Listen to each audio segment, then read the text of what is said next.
I want you to take 1 minute and think of 3 good things you think religions do in the world. Doesn't matter. Can you think of 3 reasons why religions change the world for the better, or are a force for good? You've got 1 minute, go. The idea of the lesson was to begin to introduce some themes that allow us to explore religions with an eye on the critical realism approach, that allows students to be realistic and to discriminate about potential truth claims of religions, or the way in which sometimes religions are used as a tool for people to achieve potentially very different things to what the religions might have hoped for them, or that the sacred texts might suggest. Josh? Let's say in a diverse situation that something really bad happens to the world, it can give a lot of people hope, something to live for. Fine, yeah, I think we're kind of up there with a sense of purpose, but hope is fine.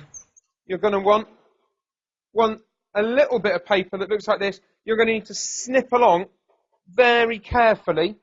So you get 1, 2, 3, 4, 5, 6, 7. You're going to get 8 different statements from your little bit of paper. You just need the scissors to snip along. What you're going to do is you're going to take the big A4 sheet, and if you want to fold it once in half, fold it in half, stick it in your book. You're going to have 8 statements in front of you. They're going to match up with the spaces on your big sheet. I don't want you to stick them down. I do want you to line them up and decide where you think they go, okay? And I think that should take no more than about 3 or 4 minutes with a partner. The idea of the main body of the lesson was to have the pupils engage in an activity which provided genuinely active learning, but also gave them a chance to take the basic teachings of religions, perhaps not the primary texts, but certainly honest representations of teachings of religions, and to make evaluations of those and to align them with examples and to make judgments on them, and by doing that in dialogue with a partner, to allow them the opportunity to engage with one another and to justify their positions to one another. So many religions place a huge emphasis on charitable work and giving to the poor. Well, this one, zakat, that they have to give. So they say they give 2.5 to the poor, so that's probably the same.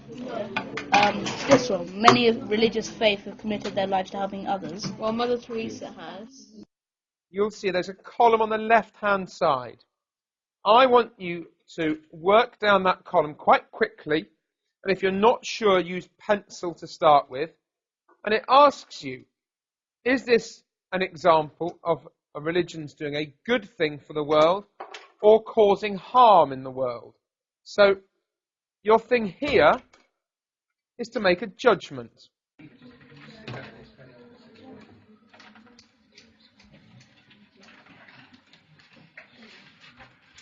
Nicholas, next one down, mate. What have you got? Many religions place a huge emphasis on charitable work and giving to the poor. The example, Nicholas, is zakat charity.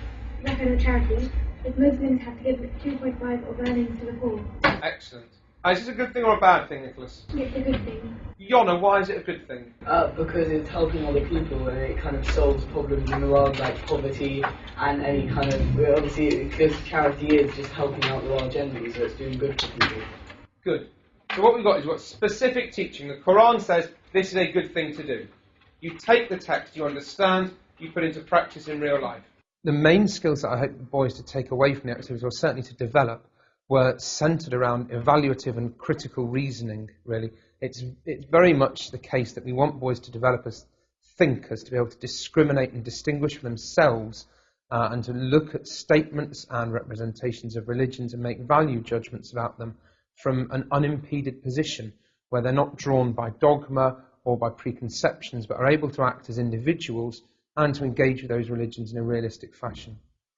The last thing I want us to do today, we're going to skip the 2 little bits at the bottom there and have a look at this. And what I'd like you to do is have a look, and you've got 2 minutes with your partner, first of all, to decide which of these things, which of the reasons on your sheet is the most persuasive reason. Which do you find offers the strongest argument as an example of religion doing good, and which offers the strongest argument for religion not being a force for good. 2 minutes with your partner, okay, decide, but you must be able to justify your opinion. And religious people brainwash others to carry out certain actions in the name of God that's probably the worst one, because terrorist groups are like putting bad impressions on young people.